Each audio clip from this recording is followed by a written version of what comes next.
Hello everybody and welcome to another hobby cheating video, and today we're going to talk about stippling. Stippling is a technique that is highly valuable and that you can use to simulate texture. So today we're going to stipple on this bust right here. Okay. And I'm doing it on a very large scale figure just so it's easier to see in the video. But obviously you can use these same techniques I'm about to talk about in anything. The general idea of stippling is quite simple. We're trying to replicate texture, and so on what we need, I'm going to zoom so you can see my palette a little more clearly here. I've prepared a nice run of, this is, in this case, this is like, what is this, Maggot White from Reaper. Got a little scale 75 Caspian Blue in the middle, little scale 75 black leather, and then some Payne's Gray ink. And I've just kind of run this from dark to light. In general, we want to use stippling to replicate texture. What we're trying to do is not paint smoothly. Oftentimes when we think about painting, we think about trying to get these smooth blends or something like that, right? It's a very common thing, like, oh, I can't figure out how to blend smoothly. Okay, don't. That's, like, you often don't have to. Lots of things in life aren't smooth, okay? Some things are, some things aren't. Fabric with very heavy texture isn't smooth. You know, rusted components of metal aren't smooth, right? Sometimes just old pitted oxidized metal itself, not rusted, just oxidized, is not smooth. Lots of things in the world are rough and have very sharp, sudden transitions. So today we're going to use this little run here to do some texture on her cloth. And specifically, we're going to do this for wool. So in wool, you often want it to be, let me bring it back into focus up here. With wool, you often want it to have a sort of dotted texture. There's lots of uses for stippling beyond simply this, and so we're gonna basically go through it. Stippling is very easy. In general, you just need a small, sharp brush. A little bit of flow aid can help, that's what I've got down here. And then we just need a good run of color, because we want to transition nice and evenly. So I'm gonna start out with just some white. And one of the tricks to stippling is, so you figure out where our highlight is. Like in this case, the moonlight is coming down on her like this. So I'm gonna just, with very careful tiny dots, I'm gonna come in and start putting little itty bitty baby dots. And I'm just barely gonna touch my brush to this thing. And one of the tricks with this is you are going to have to go back to the well of your paint quite often, because you're not touching it hard. You need to be, they're not all going to be even, right? But you're just basically little tiny micro dots over and over and over again. I'll do one small section here so you can see exactly what it would look like. So generally what we want to do when we stipple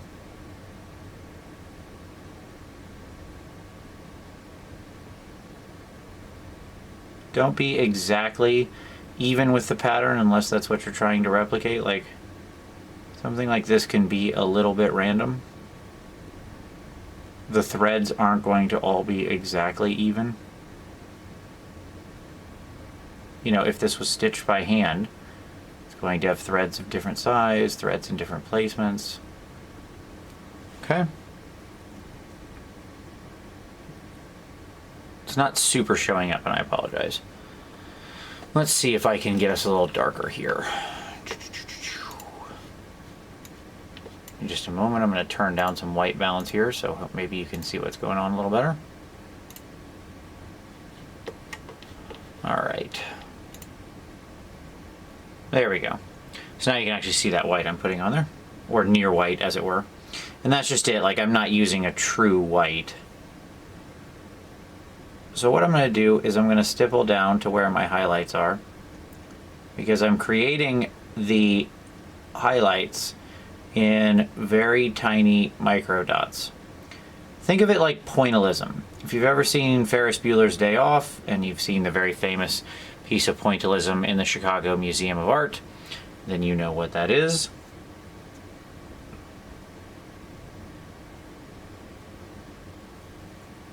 Now, once you run that down, you're then going to get your next color in the line. So in this case, it's just with a little bit of it mixed in. And what you're going to do is you're going to cross it over some. Now you notice I already had some highlights applied here. Okay. I had already done my basic highlighting. And what I'm doing is my stippling is always one step higher than what's beneath it. Okay? In other words, let's really see if we can... Nope, that is as much as we're going to zoom in. Okay. It's always one step higher than what's beneath it. In other words, like up here, where the highest wasn't white, I went to like my pure white. In the next one down here, I'm, you know, and so on and so forth, right?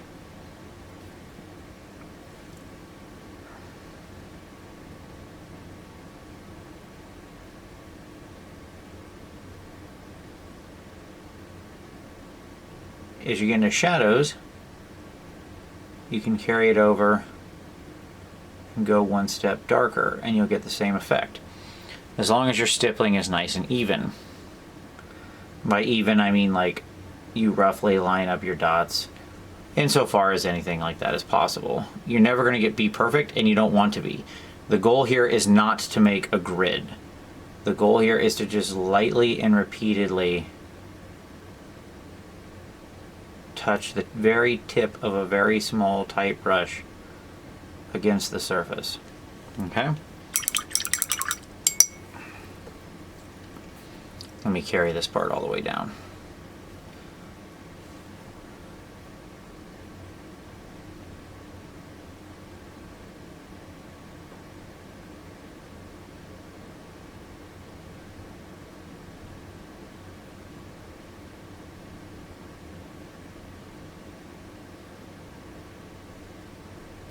As you can see, I'm just literally stabbing at the thing over and over and over again. Lots of little stabbings. That's really all this is. It's a very simple technique, but it's a very useful technique. It is extremely time consuming. The real key is you keep going back and forth over all of it. But if you're bad at blending, or if you don't enjoy blending, this isn't going to be a faster thing to do, but it can be another thing to do. Nearly anybody can paint tiny dots. There's no great skill to this, folks. And what it adds is it adds a lot of texture to the piece.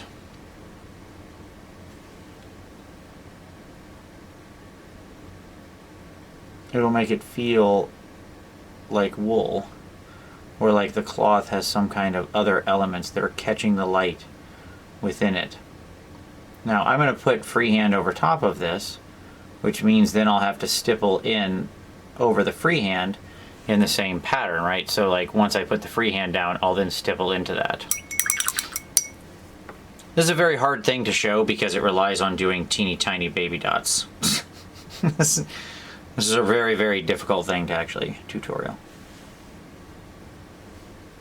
But the technique is simple, and I hope you see what I'm doing.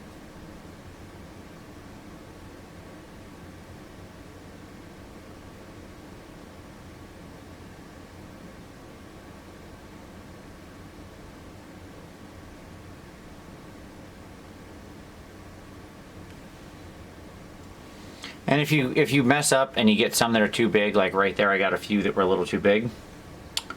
My dots were a little too big. That's okay. It's no big deal, because you can always come in with your next color up and you can just stipple right over the top of it.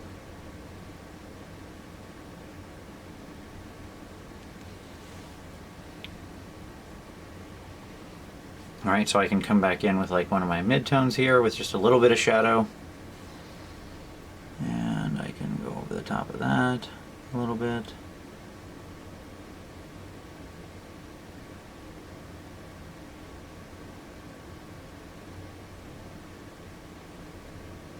You almost want to think of it like you're going rat-a-tat-tat, rat-a-tat-tat-tat-tat-tat-tat-tat, tap, tap, tap, tap, tap, tap, tap. Just lots of little taps. That's all there is to it. And you just basically sit there and repeat this forever. Just this forever. It is a time-consuming proposition. But the effect in the end is pretty cool. Like I said, I can always come back in.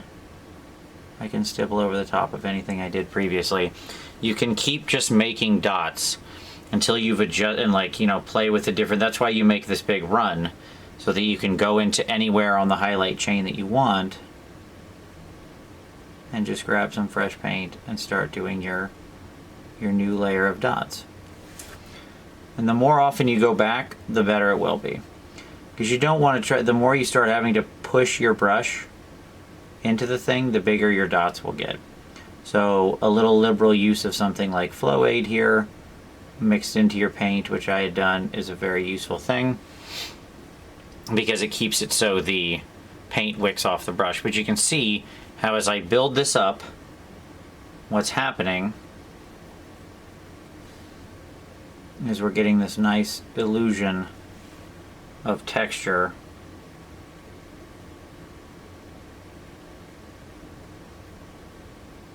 in the miniature.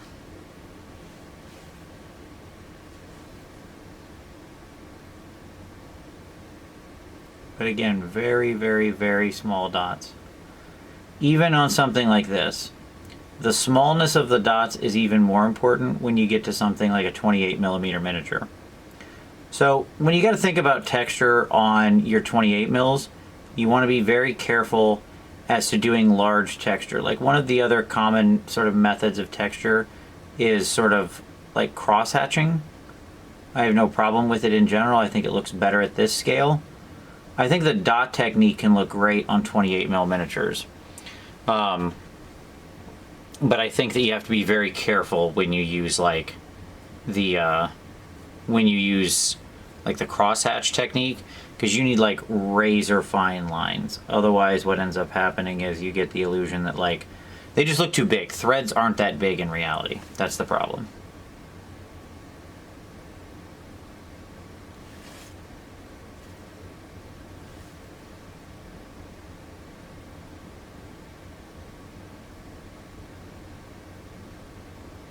So we just keep dotting, dot, dot, dot, dot, dot. We always cross over our old work. We're always just continually crossing over our old work.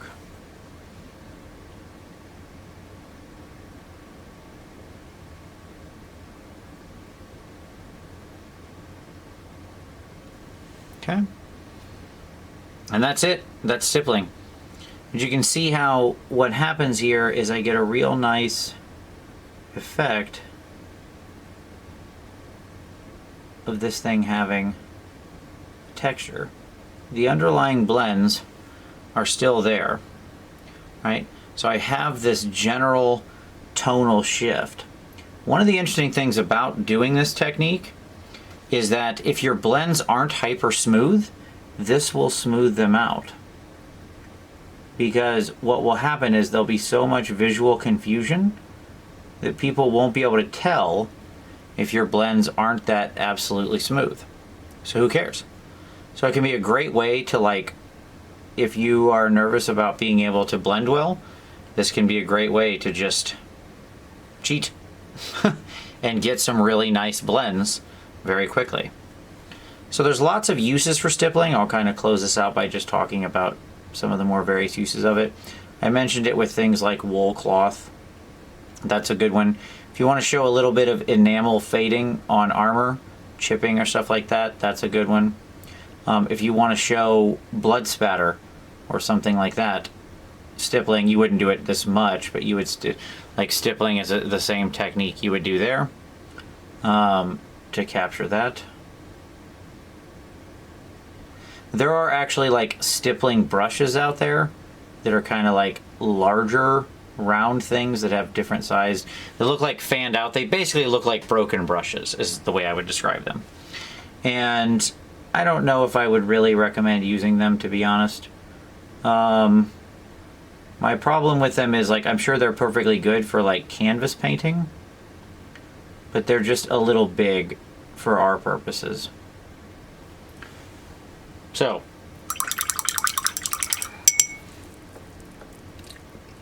there we go. It's going to have to, I'll carry that on around the whole rest of the thing. You can see it's going to take a while.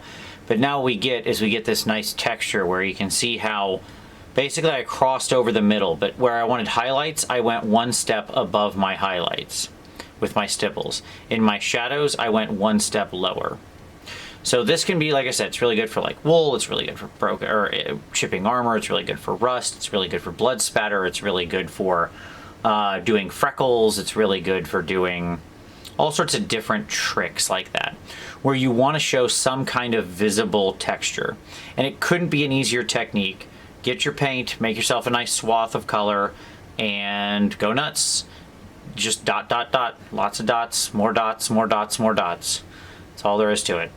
So now I have to carry this on around the whole cloak until I go insane, and we'll go from there, as I then paint over top of it and ruin the whole thing by putting freehand on it and have to do this all over again. Life's fun. At any rate, there you go. That's stippling. Couldn't be easier. But I do hope you enjoyed this. If you liked it, hey, give it a like. That's always appreciated.